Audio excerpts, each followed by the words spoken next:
అన్నమయ్య జిల్లా మదనపల్లె పరిసర ప్రాంతాల్లో నీరుగట్టువారిపల్లె ప్రాంతంలో సోమవారం మిస్సింగ్ అయిపోయిన 7 సంవత్సరాల రిషిక ప్రియ అనే ఒక 7 సంవత్సరాల పసికందు ఈరోజు ఆచూకీ లభ్యం చేశారు పోలీసులు.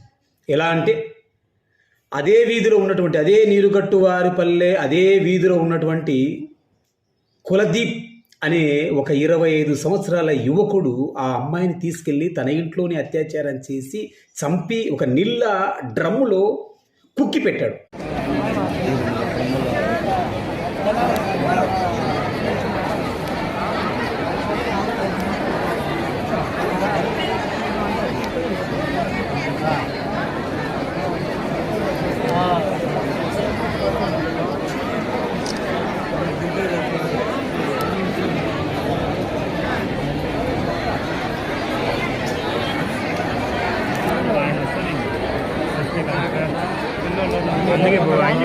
అంబులెన్స్ పక్కన రా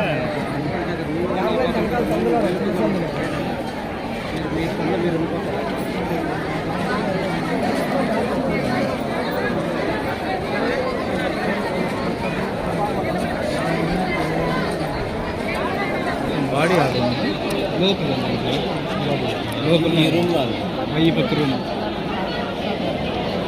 చాలా ఒక రకమైనటువంటి విషాదమైనటువంటి ట్రాజడీ మధ్య కనుక్కోవడం జరిగింది పోలీసులు. 1 టౌన్ పోలీసు మొహమ్మద్ రఫీ చాలా చాకచక్యంగా ఎలా అనుమానితుడుగా అతన్ని గుర్తించారంటే వాడిపై ఇప్పటికే ఒక 3-4 క్రిమినల్ కేసులు ఉన్నాయంట.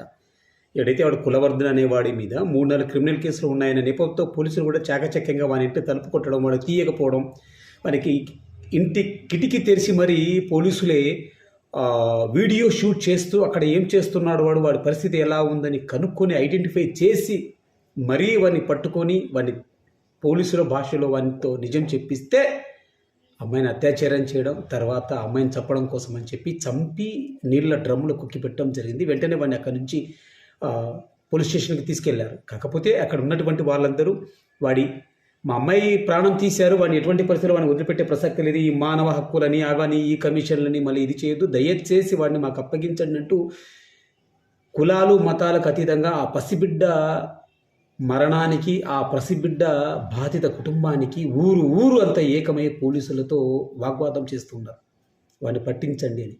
టోటల్గా నేను చేసినటువంటి అనాలిసిస్ ఏంటంటే ఈ మధ్యకాలంలో మదనపల్లి పరిసర ప్రాంతాల్లో గంజాయి విరివిగా దొరకడం వల్లే ముబ్బడిగా 8th క్లాస్ 9th క్లాస్ నుంచి పిల్లలు యూత్ గంజాయికి బానిస అవుతున్నారని చెప్పి ఉన్నారు. దీంట్లో పోలీసులు కూడా